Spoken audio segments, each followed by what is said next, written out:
In this video, let's take a look at some application word problems dealing with some linear equations together. In this first example, Ben is planning to buy a new pair of headphones. He's going to be saving money at a rate of $12 per week. After 9 weeks, Ben has $133 saved up. Let's go ahead and determine how many whole weeks it will take Ben to reach his target of $275 to be saved up for these headphones. Now, the first thing you want to notice is this rate of $12 per week. And because this is a rate of change, specifically a unit rate of change because it's per 1 week, we know that 12 is going to be our slope, or $12 per 1 week. Another thing we want to notice right away is the fact that he has $133 saved up after 9 weeks. This means that we're given a point. Specifically, the point that we're given here is 9,133. Now let's go ahead and define our variables.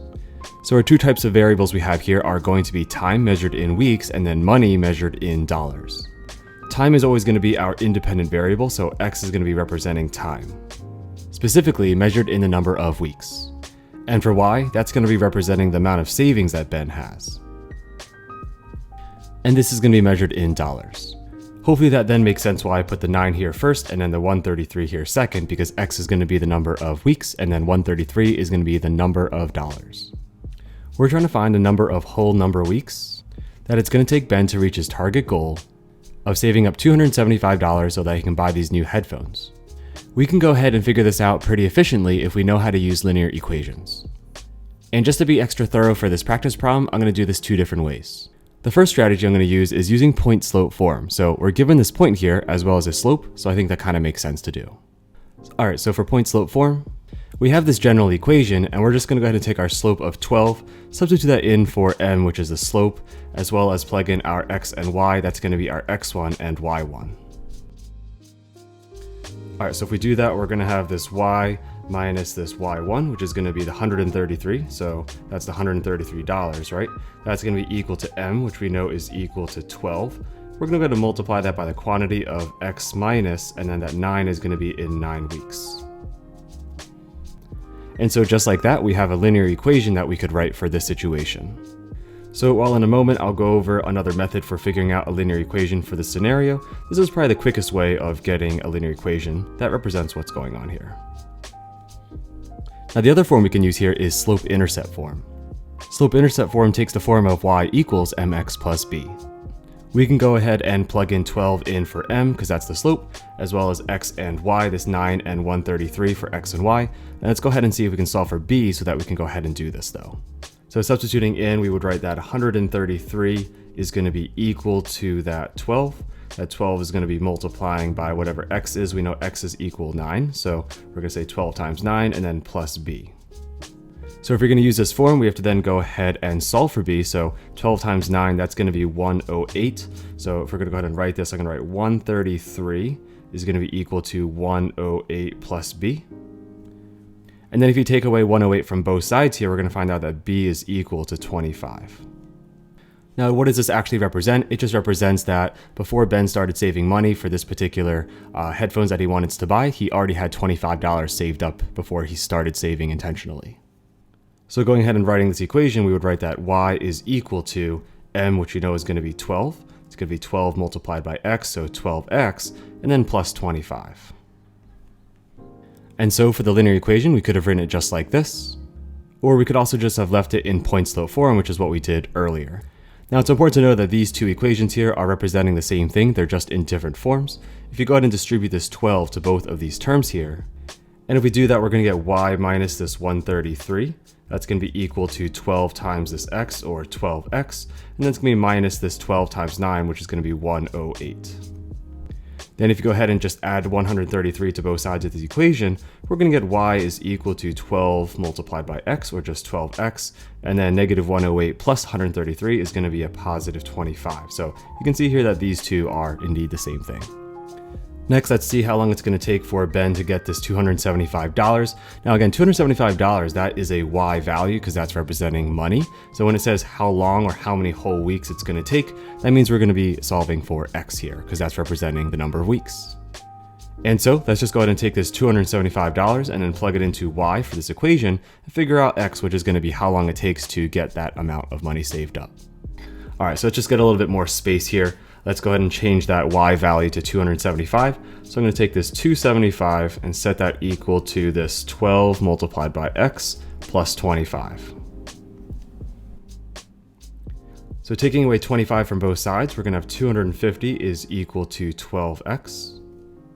And then dividing both sides by 12, we're going to get 20 and 5/6 on the left side. That's going to be equal to x. So we have a fractional value for x here. Remember in the question we're asked for the whole number of weeks. So if you rounded this down to 20 weeks, you can go ahead and plug that in for x into the equation. You'll find out that he won't have enough money for those headphones. But if you go ahead and round this up to 21 weeks instead, go ahead and plug in 21 in for x into the equation, you should find out that he's going to have more than $275 and can afford those headphones. And so for this particular problem, it's going to make sense to round this answer up. So what are we going to write for our answer? We're going to take that 20 and 5/6 weeks and we're going to round that up to 21 full weeks. So we know that Ben's definitely going to have enough money to buy those headphones. All right, let's check out another example here. For number 2, Ben and Ian start their own business and are selling sweatbands for $8 each and water bottles for $10 each. Their sales during one marking period was $560. Let's go ahead and write an equation in standard form of the line that models the possible combinations of sweatbands and water bottles that they sold during that marking period. Then we're going to go ahead and list 2 of these possible combinations. All right, so it looks like they're selling 2 things here. We have sweatbands for $8 each, and we have water bottles for $10 each.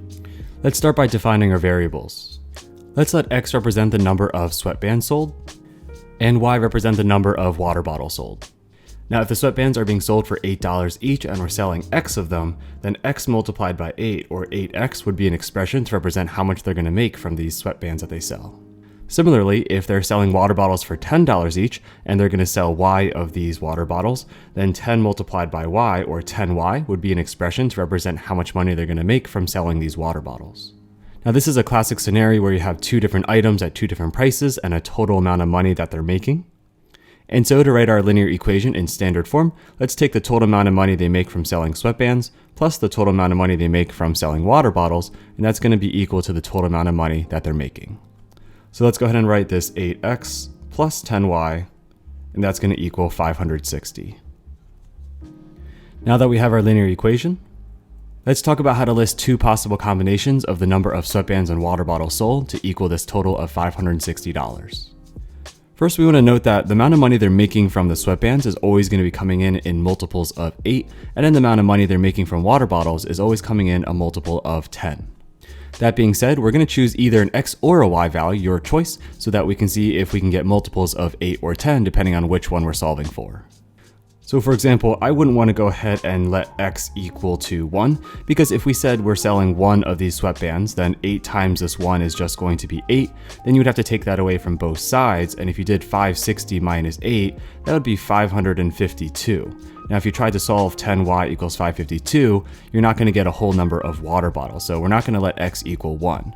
What we will do, however, is come up with an x value so that when we multiply it by 8, we're going to get a multiple of 10, because if we have a multiple of 10 and we take it away from a multiple of 10, we're still going to have a multiple of 10 here. So that being said, let me give you an example where this will work. Let's say let x equal 5 here. That's going to be 5 sweatbands that we're selling. If we let x equal 5, or we sell 5 of these sweatbands, we're going to have 8 multiplied by this 5, or 8 times 5. I'm just going to go ahead and give it a hug to show that substitution. Then we're going to go ahead and add 10y, and that's going to be equal to 560.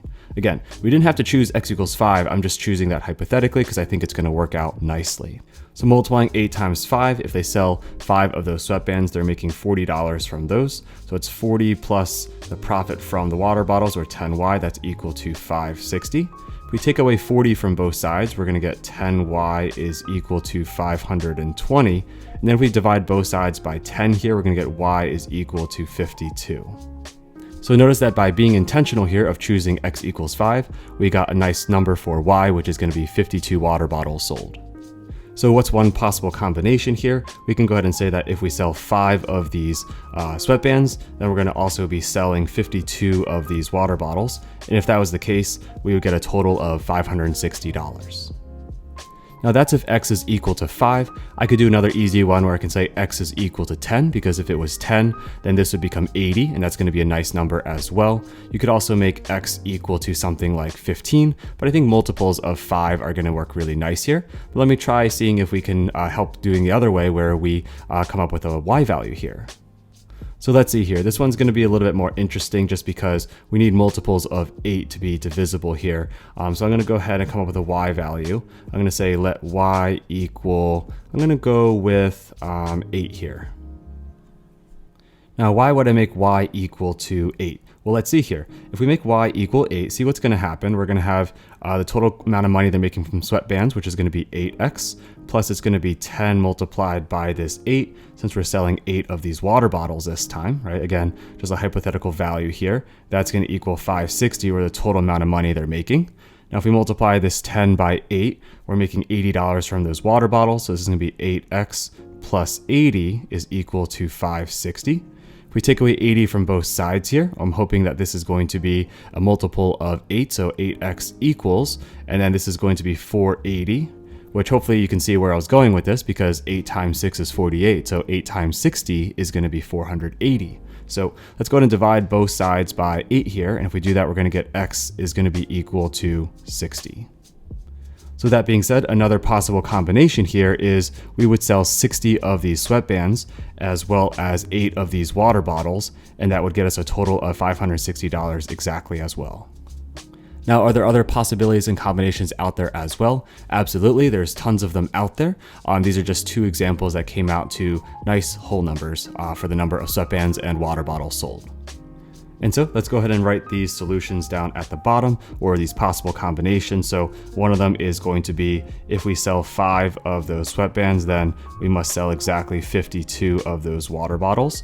And then the other combination here that we just found out is, if we sold 60 of those sweatbands, then we must be selling 8 of those water bottles. All right, so these are just 2 possible combinations.